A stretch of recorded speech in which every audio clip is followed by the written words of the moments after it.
Assalamualaikum warahmatullahi wabarakatuh. Perkenalkan, nama saya Fauziah Nuraini dari semester 4 Universitas Al-Ghifari. Di sini saya akan menyimpulkan keseluruhan materi yang telah saya pelajari dari mata kuliah farmakognosi. Materinya diantaranya ada karbohidrat, simplisia, alkaloid, flavonoid, steroid, tanin, dan senyawa glikosida. Kita masuk ke kesimpulan yang pertama, ada simplisia. Apa itu simplisia? Simplisia adalah bahan alamiah berupa tanaman utuh, bagian tanaman atau eksudat tanaman yang digunakan sebagai obat yang belum mengalami pengolahan baik secara sederhana dan belum merupakan zat murni, kecuali dinyatakan lain berupa bahan yang telah dikeringkan. Simplisia terdiri dari 4 bagian. Yang pertama ada nabati. Simplisia nabati adalah simplisia berupa tumbuhan utuh, bagian tumbuhan atau eksudat tanaman. Lalu ada yang kedua yaitu simplisia hewani yang berupa hewan, bagian hewan yang masih belum berupa zat kimia murni. Lalu yang ketiga ada simplisia mineral yaitu berasal dari bumi, baik setelah diolah maupun belum diolah yang tidak berupa zat kimia murni. Lalu ada eksudat tumbuhan, adalah isi sel yang secara spontan keluar dari tumbuhan atau isi sel yang dengan cara tertentu dikeluarkan dari selnya. Lalu berikut adalah contoh dari simplisia yang telah dikeringkan. Di antaranya ada kayu kuning, ada akar pulet pandak, temulawak, kunyit, dan masih banyak lagi. Selanjutnya, tumbuhan obat sebagai sumber simplisia dibagi menjadi dua, yaitu tumbuhan liar dan tumbuhan budidaya. Tumbuhan liar merupakan tumbuhan yang tumbuh dengan sendirinya, tetapi tidak digunakan untuk mendapatkan simplisia. Dan tumbuhan budidaya atau kultur, yaitu tumbuhan yang sengaja ditanam dengan tujuan untuk mendapatkan simplisia. Selanjutnya, ada tahapan-tahapan dalam pembuatan simplisia. Di sini ada 8 tahapan yang harus dilalui dalam pembuatan simplisia. Yang pertama ada pengumpulan bahan baku, sortasi basa, lalu pencucian, lalu pengubahan bentuk, lalu pengeringan, lalu sortasi kering, pengemasan, dan hingga penyimpanan. Lalu yang pertama ada pengumpulan bahan baku, yaitu berdasarkan waktu panennya ada dari biji, buah, bunga, daun, kulit, batang, umbi lapis, rimpang, dan juga akar. Lalu yang kedua ada sortasi basah. Tujuan dari sortasi basah ini adalah untuk memisahkan kotoran-kotoran dari bahan simplisia yang akan digunakan. Lalu sudah sortasi basah ada pencucian. Pencucian dilakukan untuk menghilangkan tanah dan pengotoran lainnya yang melekat pada bahan simplisia. Lalu pengubahan bentuk. Pengubahan bentuk di sini ada 5 macam, yaitu ada perajangan, pengupasan, pemiprilan, pemotongan, penyerutan. Lalu setelah pengubahan bentuk dikeringkan. Tujuan pengeringan ini yaitu untuk menurunkan kadar air, menghilangkan aktivitas enzim, memudahkan untuk proses selanjutnya. Pengeringan alamiah ada 2. Yang pertama, pengeringan dengan menggunakan panas matahari untuk bahan kayu, kulit, dan biji. Lalu pengeringan yang diangin-anginkan seperti bunga dan daun. Setelah pengeringan, ada juga tahapan selanjutnya yaitu sortasi kering. Sortasi kering ini setelah pengeringan sebenarnya merupakan tahap akhir dari pembuatan simplisia. Tujuan sortasi kering ini untuk memisahkan benda-benda asing seperti bagian-bagian tanaman yang tidak diinginkan dari pengotor-pengotor lainnya yang masih ada dan tertinggal pada simplisia kering. Setelah sortasi kering, selanjutnya yaitu pengemasan dan juga penyimpanan. Faktor yang mempengaruhi pengemasan dan juga penyimpanan yaitu cahaya, oksigen atau sirkulasi udara, lalu reaksi kimia yang terjadi antara kandungan zat aktif dengan tanaman, dan pengotor atau pencemaran dari serangga atau kapang. Lalu, penyimpanan, ada juga persyaratan wadah yang harus digunakan, diantaranya harus inert, tidak mudah bereaksi dengan bahan lain, tidak beracun bagi simplisia. Yang ketiga, mampu melindungi bahan simplisia dari cemaran mikroba, kotoran, dan serangga. Lalu, mampu melindungi bahan simplisia dari penguapan kandungan zat aktif. Lalu, mampu melindungi bahan simplisia dari pengaruh cahaya. Selanjutnya ada syarat baku dari Simplicia. Di antaranya yang pertama ada kadar airnya tidak boleh lebih dari 10%, angka lempeng totalnya tidak lebih dari 10%, angka kapang dan hamirnya juga tidak boleh lebih dari 10%, mikroba patogennya harus negatif, aflatoksin tidak lebih dari 30 bagian per juta. Untuk sari jamu, diperbolehkan mengandung etanol tidak lebih dari 1% dalam 20 derajat Celcius. Kadar metanolnya tidak boleh lebih dari 0,1% dari kadar etanol. Lalu selanjutnya ada Simplicia yang aman dan berkhasiat. Simplicia yang aman dan berkhasiat itu tidak boleh mengandung bahaya kimia, bahaya mikrobiologis, dan bahaya fisik. Dan yang paling utama yaitu harus mengandung zat aktif yang berkhasiat. Maksud dari bahaya kimia yaitu bahan kimia yang tidak diperbolehkan dipergunakan dalam Simplicia. Misalnya bahan pembersih seperti sabun, racun serangga, dan sebagainya. Lalu maksud dari bahaya mikrobiologis itu yaitu bahaya dari kuman yang dapat menyebabkan suatu penyakit. Dan ada bahaya fisik yaitu benda-benda yang apabila tertelan dapat menimbulkan luka seperti pecahan gelas, kerikil, jarum, dan lain-lain. Lalu, bagaimana ciri Simplicia yang baik?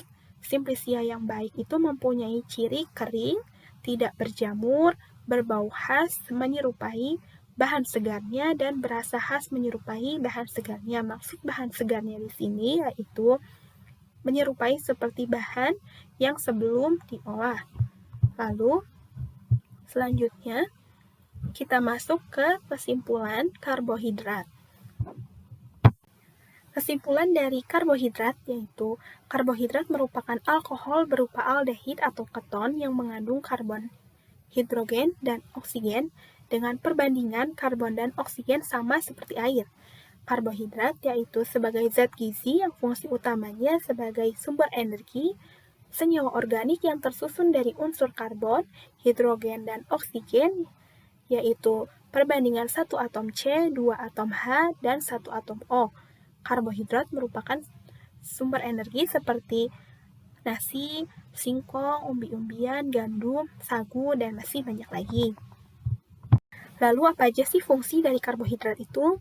Fungsi dari karbohidrat itu sebagai yang utama yaitu sebagai sumber energi, berperan sebagai proses metabolisme, contohnya menjaga keseimbangan asam basa dalam tubuh dan pembentuk struktur sel serta organ tubuh. Untuk membantu proses pencernaan makanan, membantu penyerapan kalsium, pembentukan senyawa lainnya, misalnya sebagai asam lemak, sebagai penyusun lemak, dan asam amino. Penggolongan karbohidrat ada monosakarida, disakarida, polisakarida, dan oligosakarida. Selanjutnya, ada proses metabolisme karbohidrat, diantaranya ada glikolisis, dekarboksilasi oksidatif, siklus Krebs, dan transfer elektron. Berikut adalah contoh Simplicia yang mengandung karbohidrat, diantaranya ada aren, gandum, kentang, murbe, ubi jalar ungu, dan masih banyak lagi. Lalu selanjutnya, kami akan masuk ke pembahasan kesimpulan dari alkaloid. Definisi dari alkaloid adalah senyawa dasar yang mengandung satu atom atau lebih atom nitrogen dan biasanya sistem siklik, yaitu alkaloid mengandung atom karbon, hidrogen, dan nitrogen yang umumnya mengandung oksigen. Alkaloid terutama ditemukan di akar, biji, kayu, dan daun tanaman, dan bahkan hewan. Lalu selanjutnya, ada sifat-sifat dari alkaloid. Yang pertama, secara umum, alkaloid memiliki bentuk seperti kristal yang halus dan tidak berwarna. Karena itu, tidak mudah menguap dan tidak mudah larut dalam air, sehingga dapat larut dalam pelarut organik. Yang kedua, memiliki karakter asam dan pahit. Yang ketiga, memiliki efek fisiologis dan juga aktif secara optik. Lalu yang keempat, dapat membentuk endapan dengan larutan asam, kemudian fosfomobilidat, serta asam pikrat dan kalium merkuri. Yang kelima ada mengandung atom nitrogen yang awalnya terbuat dari asam amino. Lalu, ada juga manfaat dari alkaloid. Yang pertama, untuk mengontrol dan mengatur pertumbuhan tanaman, bisa untuk dijadikan sebagai tempat menyimpan nitrogen, sebagai perlindungan dan untuk melindungi tanaman dari berbagai jenis serangan hewan seperti hama, bahkan dapat melindungi mereka dari hewan lain. Lalu, manfaat yang keempat yaitu alkaloid ini dapat bermanfaat setelah proses menghilangkan gas nitrogen seperti asam urat dan urea. Selanjutnya ada tanaman penghasil alkaloid seperti anggur, umbi-umbian, kulit buah kopi, daun pepaya, kulit buah tomat. Anggur biasanya dapat menemukan senyawa alkaloid yang disebut fitisin, umbi-umbian menemukan bahan alkaloid yang disebut salanin, dan kulit buah kopi, senyawa alkaloid yakni kofein, daun pepaya yang biasa disebut dengan papain, dan kulit buah tomat yang biasa disebut dengan likopersin. Lalu ada contoh tanaman yang mengandung alkaloid, ada kayu pulosari, buah pare, kulit kina, kecubung, kayu manis, kulit buah delima, dan masih banyak lagi. Lalu selanjutnya, kesimpulan dari materi flavonoid. Apa itu flavonoid?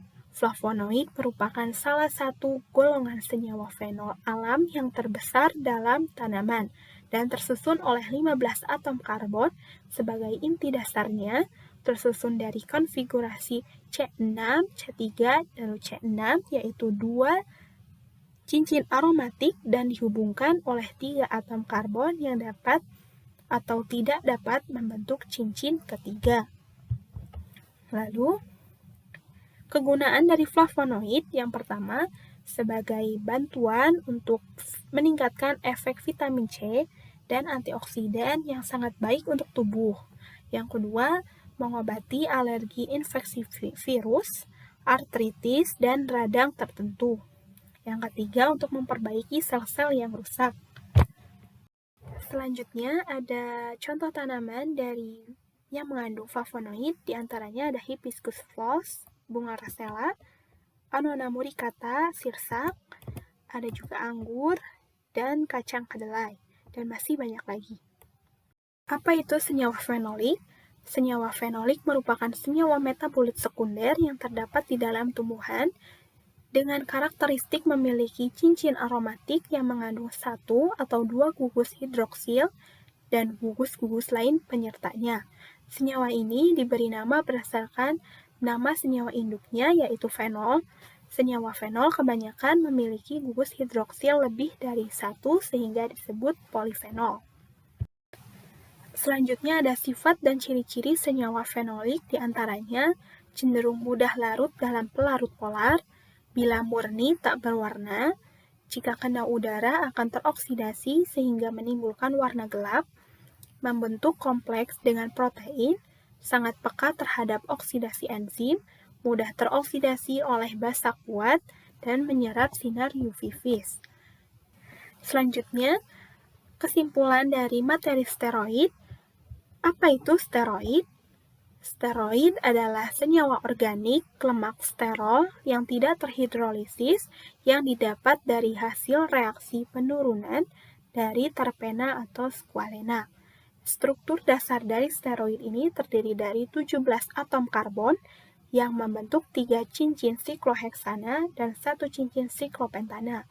Ciri umum dari steroid yaitu terdapat sistem 4 cincin yang tergabung, yaitu cincin A, B, C, dan D. Terdapat ABC yaitu terdapat 6 atom karbon dan cincin D terdapat 5 atom karbon. Lalu, senyawa turunan steroid diantaranya ada kolesterol, ergosterol, progesteron, dan estrogen. Fungsi umum dari steroid yaitu sebagai hormon. Lalu selanjutnya, apa itu lemak sterol? Lemak sterol adalah bentuk khusus dari steroid dengan rumus bangun yang diturunkan dari kolestana yang dilengkapi dengan gugus hidroksil pada atom C3, banyak ditemukan pada tanaman dan juga hewan. Semua steroid dibuat di dalam sel dengan bahan baku berupa lemak sterol, baik berupa lanosterol pada hewan maupun berupa sikloartenol pada tumbuhan. Lalu, steroid ini terdiri dari beberapa kelompok senyawa, dan pengelompokan ini berdasarkan pada efek fisiologis yang diberikan oleh masing-masing senyawa. Ada sterol, sapogenin, hormon seks, hormon adrenokortikoid, aglikon kardiak, dan asam-asam empedu. Selanjutnya, macam-macam steroid menurut asalnya, yaitu ada zoosterol, fitosterol, mikosterol, dan marinesterol. Zoosterol ini berupa dari hewan. Contohnya yaitu kolesterol, fitosterol berupa tumbuhan, contohnya yaitu sitosterol dan stigmasterol, mikosterol yaitu dari fungi, contohnya ergosterol, dan marinesterol yaitu dari organisme laut, contohnya spongsterol. Lalu macam-macam steroid ini ada juga berdasarkan jumlah atom karbonnya. Ada jumlah atom karbon sebanyak 27, 28, dan 29. 27 ini dinamakan dengan simasterol, 28 ergosterol, dan jumlah atom karbon 29 itu dinamakan stigmasterol. Lalu, ada kegunaan steroid. Kegunaan dari steroid ini yang di dalam tubuh dapat bertindak sebagai hormon, dan karena itu kehadiran mereka dapat mempengaruhi beberapa hal dari pertumbuhan ke perkembangan seksual. Hormon steroid juga diproduksi oleh korteks adrenal yang merupakan bagian tertentu dari kelenjar adrenal yang dapat ditemukan duduk di atas ginjal. Lalu, ada juga kegunaan steroid pada manusia, diantaranya bertindak dalam perkembangan seksual dan fungsi reproduksi. Yang kedua, mengatur metabolisme karbohidrat dan memiliki efek antiinflamasi pada tubuh. Yang ketiga, untuk membantu menjaga tekanan darah dan mengatur keseimbangan garam dan air di dalam tubuh. Lalu, selain kegunaan steroid pada tumbuhan juga, ada juga kegunaan steroid pada tumbuhan. Yang pertama yaitu menghambat penuaan daun, merangsang diferensiasi xilem tumbuhan, meningkatkan resistensi pucuk tumbuhan kepada stres lingkungan, peningkatan laju perpanjangan sel tumbuhan, menghambat proses gugurnya daun, dan mengakibatkan lengkuk pada daun rumput-rumputan. Lalu selanjutnya, di sini ada contoh tanaman yang mengandung steroid, diantaranya ada daun asam jawa, tuna sureni, dan pepaya, dan juga masih banyak lagi. Lalu, selanjutnya masuk ke dalam materi tanin, kesimpulan dari tanin. Yang pertama ada, apa itu tanin? Tanin merupakan campuran senyawa polifenol yang jika semakin banyak jumlah gugus fenolik, maka semakin besar ukuran molekul tanin. Pada mikroskop, tanin biasanya tampak sebagai massa butiran, bahan berwarna kuning, merah, atau coklat. Tanin dapat ditemukan di daun, tunas, biji, akar, dan batang jaringan. Struktur dari tanin. Secara kimia, terdapat dua jenis utama tanin, yaitu tanin terkondensasi dan tanin terhidrolisis. Tanin terkondensasi terjadi karena reaksi polimerisasi atau kondensasi antar flavonoid dengan. Sedangkan tanin, yaitu terhidrolisis, terbentuk dari reaksi esterifikasi, asam fenolat, dan gula atau glukosa. Kegunaan dari tanin, yaitu sebagai senyawa metabolit sekunder. Tanin memiliki banyak manfaat dan kegunaan. Manfaatnya diantara lain sebagai anti hama untuk mencegah serangga dan fungi pada tanaman, sebagai pelindung tanaman ketika masa pertumbuhan dari bagian tertentu tanaman, misalnya pada bagian buah saat masih muda akan terasa pahit dan sepat. Lalu sebagai astringen pada kulit, untuk proses metabolisme dari beberapa bagian tanaman, dapat mengendapkan protein sehingga digunakan sebagai antiseptik, sebagai antidotum keracunan alkaloid, sebagai reagen pendeteksi gelatin, alkaloid, dan protein, sebagai penyama kulit dan pengawet. Berikut merupakan contoh simplisia yang mengandung tanin, diantaranya ada daun jambu biji, kulit buah delima, daun kemuning, daun salam, biji pinang, dan juga gambir. Lalu selanjutnya, kesimpulan dari materi senyawa glikosida. Senyawa glikosida yang terdiri dari dua gabungan senyawa, yaitu bagian gula, glikon, dan bagian yang bukan gula, aglikon, dan menghasilkan satu atau lebih gula sebagai produk dari hidrolisis. Senyawa yang terdiri dari komponen gula atau glikon dan non-gula, aglikon, yang terikat dalam ikatan glikosidik.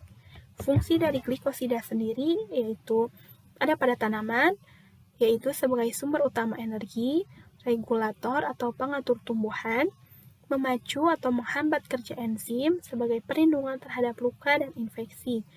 Dan pada manusia berfungsi sebagai kardiotonik, yaitu obat jantung, laksatif sebagai pencahar, lalu lokal iritan, analgetik sebagai penghilang rasa nyeri, lalu ada antitumor, antihepatotoksik, dan ada hemolisis darah.